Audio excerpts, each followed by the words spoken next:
একদিন একটি গরু ঘাস খেতে খেতে জঙ্গলের অনেক গভীরে চলে যায়। জঙ্গলের মধ্যে ঢোকার পরে গরুটি একটি হিংস্র বাঘের সামনে পড়ে। গরুটিকে দেখেই বাঘটি আক্রমণ করার চেষ্টা করল।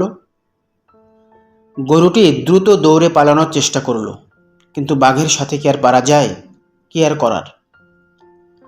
গরুটি আর দিশা না পেয়ে সামনে একটি পুকুরের মধ্যে ঝাঁপ দিল। পুকুরটি মাত্র কয়েকদিন হয়েছে পানি শুকিয়েছে। পানি শুকিয়ে কাদা আর কাদায় ভর্তি, এখনো শুকায়নি। বাঘটিও কিছু না ভেবে গরুটির সাথে পুকুরে ঝাঁপ দিল।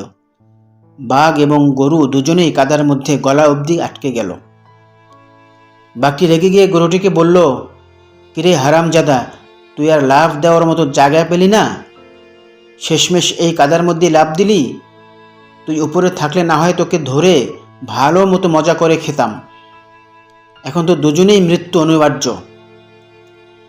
গরুটি হেসে বাঘটিকে বলল, আচ্ছা বলো তো, তোমার কি কোনো মালিক আছে? বাঘটি রেগে বলল, এই বেটা, আমার আবার মালিক কিসের রে? আমি নিজেই তো বনের রাজা, আমার আবার মালিক আসবে কোথা থেকে? গরুটি বাঘটিকে বলল, তুমি তো এখানেই দুর্বল, তোমার কোনো মালিক নেই, তুমি এই বনের মালিক। কিন্তু জানো, আমার একজন মালিক আছে। তিনি আমাকে সন্ধ্যার আগে বাড়িতে না দেখতে পেলে সে আমাকে খুঁজতে খুঁজতে ঠিক এইখানে চলে আসবে, এবং ঠিক এইখানেই, এবং আমাকে এভাবে দেখে সে আগে তোমাকে লাঠি দিয়ে পিটিয়ে মারবে, তারপরে আমাকে এখান থেকে উদ্ধার করে নিয়ে যাবে। বাঘটি ভীষণ ভয় পেল।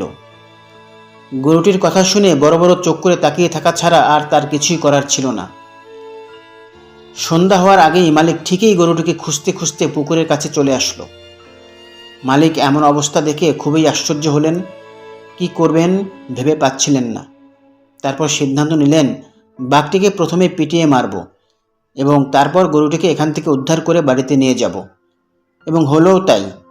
বাঘটিকে মেরে গরুর মালিক গরুটিকে নিয়ে বাড়ির দিকে রওনা দিলেন।